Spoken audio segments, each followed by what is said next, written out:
Hello, BookTube. I'm back with part 2 of my massive book haul. There were 5 other books that I had in my bag, smaller ones. 3 P.G. Wodehouse. Never can get this right. Yeah, there we go. They're all the same size, but 2 of them are Hutchinson and 1 is Berry and Jenkins, which was his standard publisher in the UK here. First one off the top here is Do Butlers Burgle Banks? Is the question mark. It's not a well-known one by Wodehouse. It's fun. It's less than 200 pages. And I like the cover artwork. And there's Plum on the back with a facsimile of a signature. This was originally published, I believe, in the late 60s, 68, yes. And this is 1982 impression. And the cover art, if anyone's interested, is illustration by Mick McManus.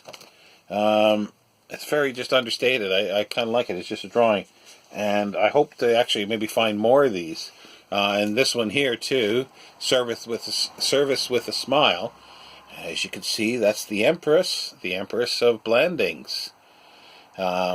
So it's a Blandings novel. And it's Hutchinson as well. This is one of the late ones. Again, yeah, early 60s, 1961, 62. And this one was done in 1980. Again, that's the same jacket illustrator, Mick McManus.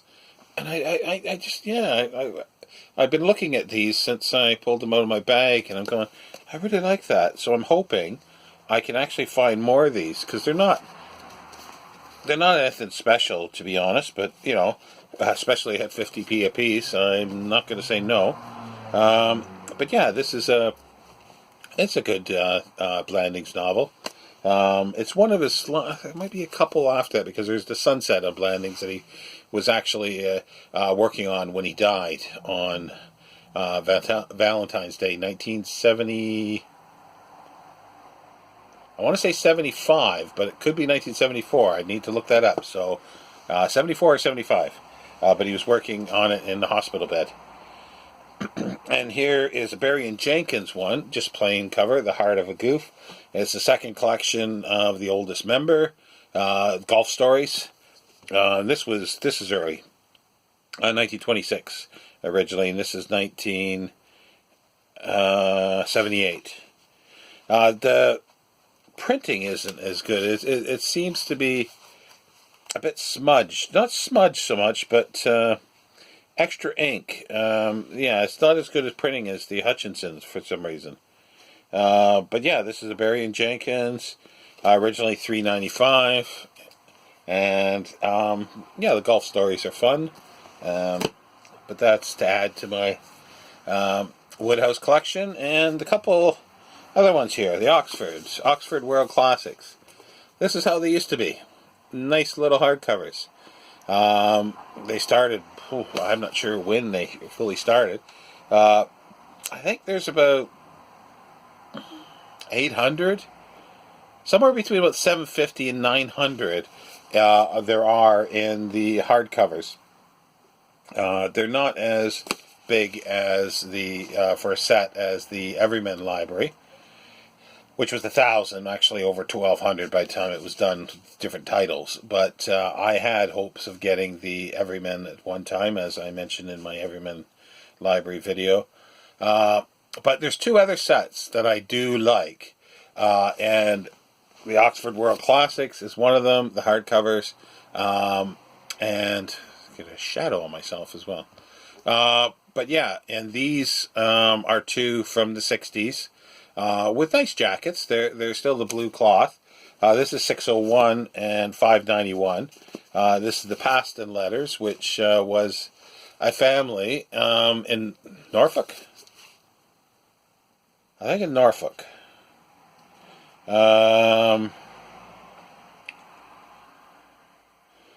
It's the medieval. It's 1400 to 15 something. It doesn't actually say. But here's, they wrote a ton of stuff, and this is a selection in modern spelling. I do want to get a bigger collection of their letters. There's a 6th volume that was published at the turn of the 20th century, about 1902, 3 or 4, that I'd like to find and get at some point. This is 1963. Original price on it was 80p, so I did better than that, 50p. As you can see, it was £1, and I got it for half that. Yeah, and this one is John Henry Cardinal Newman, and it's his Apologia Pro Vita Sua, being a history of his religious opinions. Introduction by Basil Wiley. It's 1964, and still 80p a couple of years later. And yeah, so as I say, this is the second series, the Oxford World Classic. The third one is Modern Library. Now, the Modern Library, the original Modern Library, had fantastic dust jackets at periods. That's what it's worth collecting for, are the dust jackets. You could they're fairly common without the dust jackets, but the prize for those is dust jackets. I'm happy enough to, like, if this would have been 50p without the dust jacket, I would have been more than happy enough to grab that. Just the bare blue with the Oxford arms on there. You see it, Oxford University. Yeah, you probably see it there. Stamped on there, and just blue cloth. They originally were green, the very first ones, which was actually shown as a different publisher. I might pull some of those out at some point. But yeah, see, those I'm happy without a dust jacket.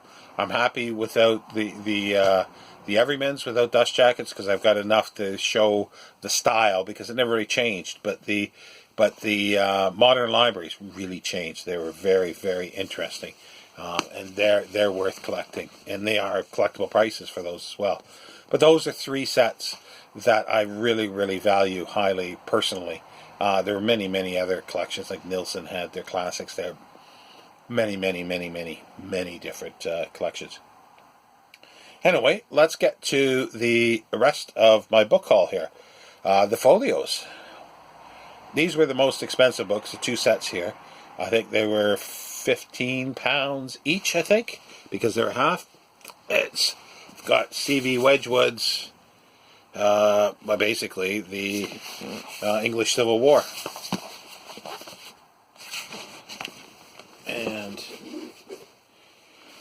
been looking at this for quite a while. And even, like, paperbacks. Yeah, it was £15. Paperbacks would cost you at least that. 2001, Trial of Charles I. First published in 1964 by Collins. The text of this edition follows that of the first edition with minor emendations. There's colored plates in there.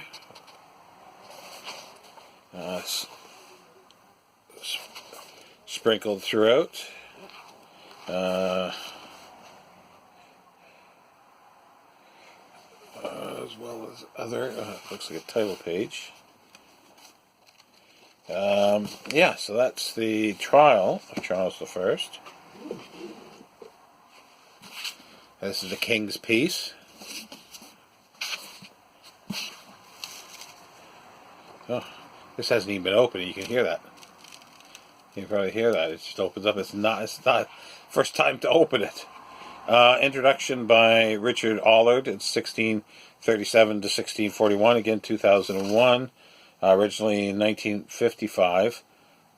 So, is that right? So yeah, he wrote that one before this one. I think that's the Trial of King. Wait a minute. Trial of Charles I. Ah, okay, so this would be the first volume, actually. 1955. And there's a few illustrations in here as well. Colors.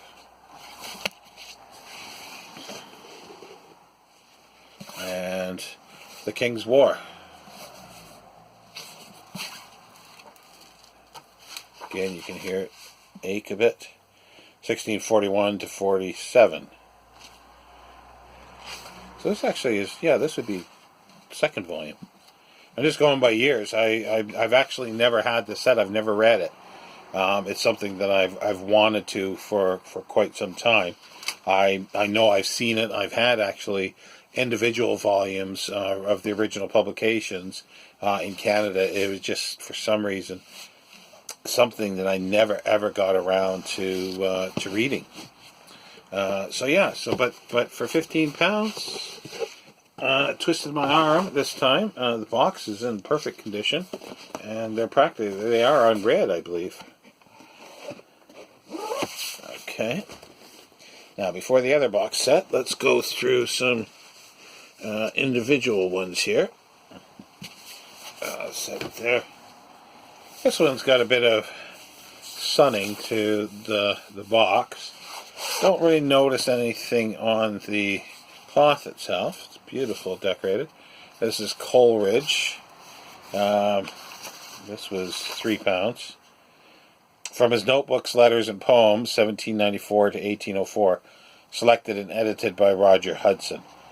It's Coleridge among the lakes and mountains. There he is.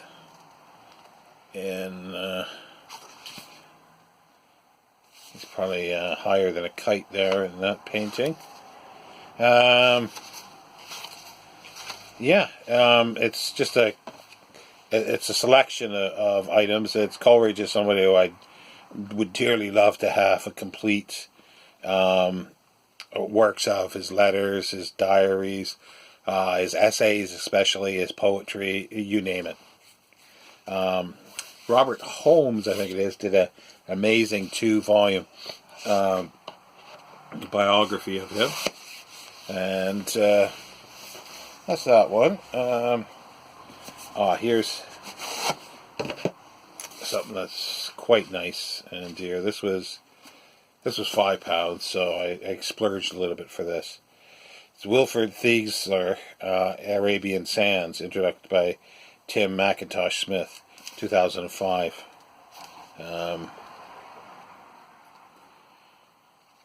Sure, it's his photograph. His photographs are at the Pitt Rivers Museum in Oxford.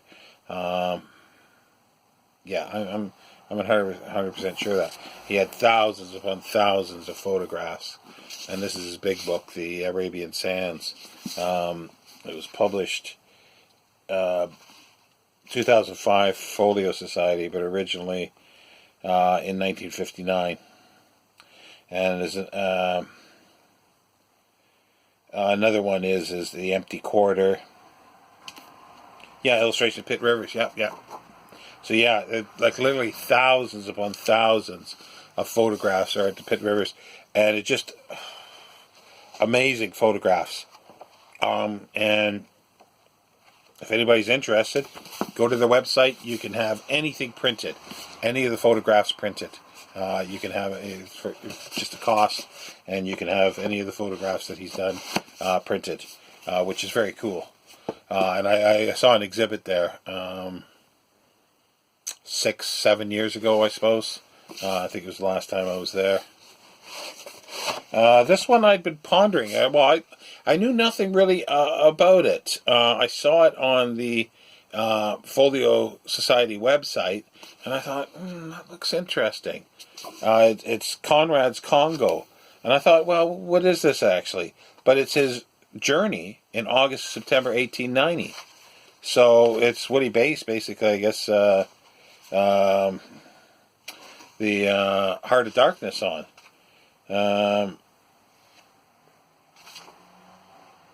It's edited and introduced by J.H. Stape. Preface by Adam Hochschild, 2013. Folio Society. 1882 is the frontispiece, it says. And this will be a fun read because, as I say, I wasn't quite sure what it was. I've enjoyed some of Conrad's books. Lord Jim is one that's, I just find it amazing. The film too, with Peter O'Toole, 1962, possibly. But yeah, this will be interesting. I've never read a biography of him, so I don't really know much about him, other than he was not English, and he wrote in a foreign language for him, and he did it extremely, extremely well. The other set here, excuse me, I have to lean forward. Oh! Four Mysteries, Wilkie Collins. That was 15 as well. I have read The Woman in White a long time ago. I've not read The Moonstone, Armadale, or No Name. And it is something that I do want to read. I don't even have paperbacks of them, so I thought, well, there you go. I'm not going to even be able to buy the paperbacks for this amount. So, let's set that there. I love the designs on these. They're very, very nice. A lot of glare off the gold. The back is plain.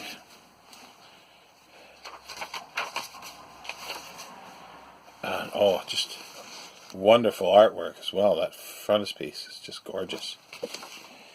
I'm just trying to see here, 1992, I think it is. Yeah, it's 1992. Yeah, 1992. Huh, I thought I couldn't read Roman numerals there for a moment. Yeah. Does it say who's? Oh, illustrated by Alexi Pendle. Introduction by P.D. James. Well, there you go. Yeah, these are just wonderful, wonderful line drawings, or pen drawings, or well, they're not really etchings, they're pen drawings, I would say.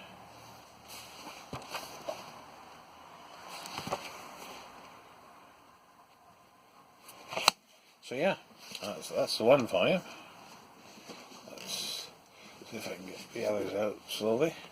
And again, wonderful design.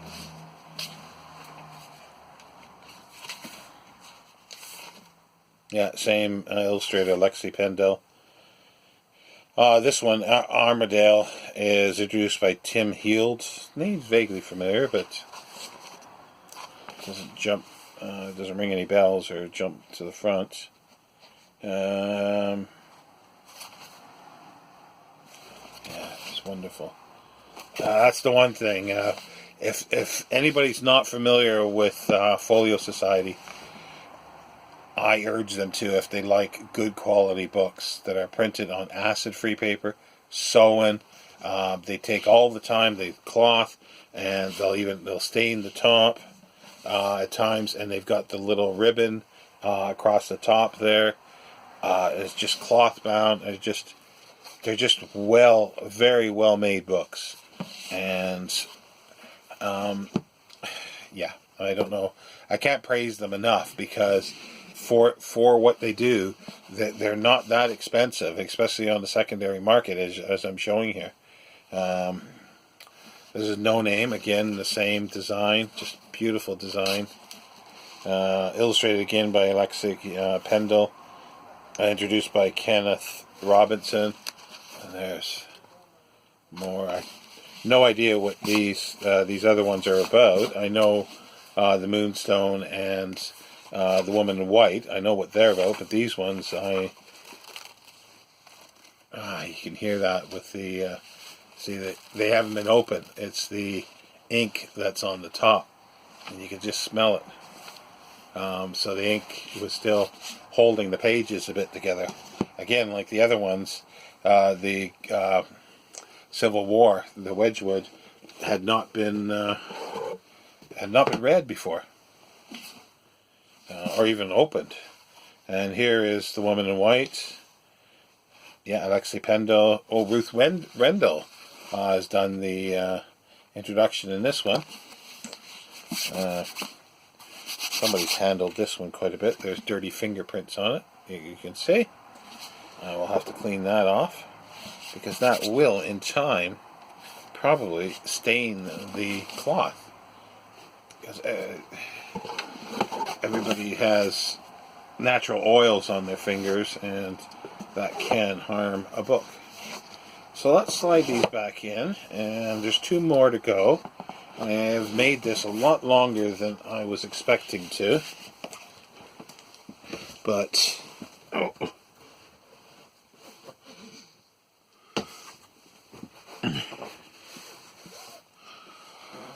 this is part of a series. It's about 20 volumes they did. It was sort of like an exploration series. I just love the way they were designed. This is the Raj.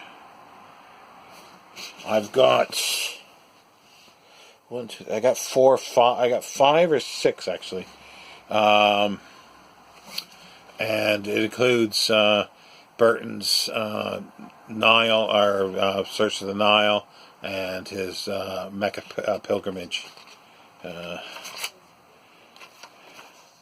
And this one is Eyewitness History of the British in India.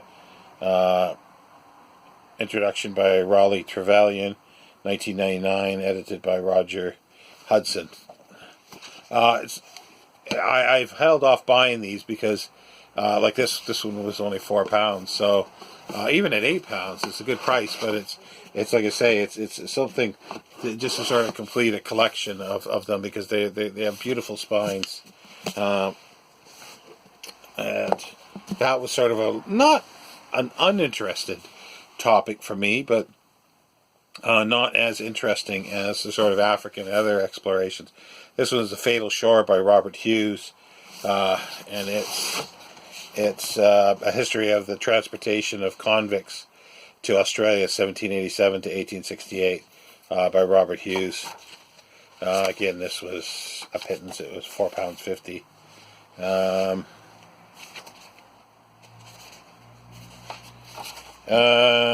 1998. It was published originally 1986. It's the 5th printing. But again, it's got staining on the top, and they're just extremely well made. So that's it. Other than there was 2 books that I bought for a friend. Actually, I will show you one, because it's very, very cool. If anybody's interested in antiquarian astronomy. Architecture of the Heavens. It's a 3/4 leather, because it's got the leather corners, leather spine, marbled boards. It is... I gotta use my... Roman numerals here, so 1838. Yeah, 1838. A Phenomena and Order of the Solar System by J.P. Nichol. Edinburgh, William Tate, 78 Princess Street.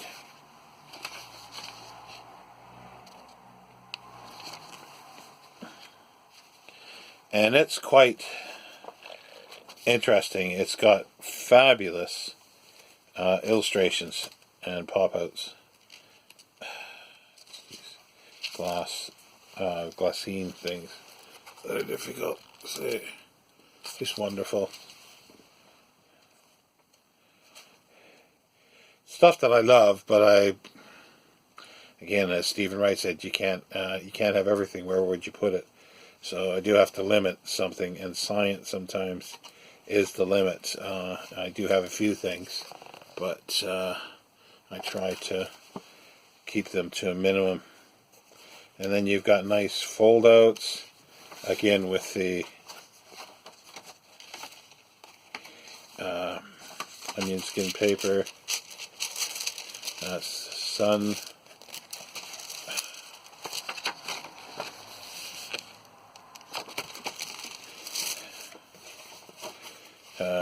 I think there's several that are fold-outs. Jupiter and Saturn. This is all from the point of view of 1838. So it's very nice. It's a bit rough, but yeah, so that's it. So there were 52 books, approximately, I think I got, if you count the individual of the sets. I usually don't get more than that. That is a lot more than I normally get. I struggle getting these up the stairs here. I do have some other stuff coming. I purchased a huge run, probably a complete run of the Book Collector Journal, and a couple other book collecting journals. Again, I just couldn't pass them up. Where I'm going to put them, I don't know. There's about 6 massive boxes that are coming. But the enjoyment that I'll get out of that and research material will be just fantastic. And I think what I'll have to do is, I've got the Billy bookcases, and what I'll probably wind up doing is putting them, I'll order them properly and put them in behind, so it's wasted space. So I'll use it.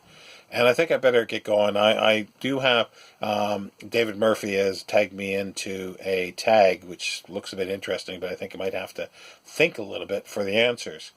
I've got a few things to do here, but I might be back later with the tag.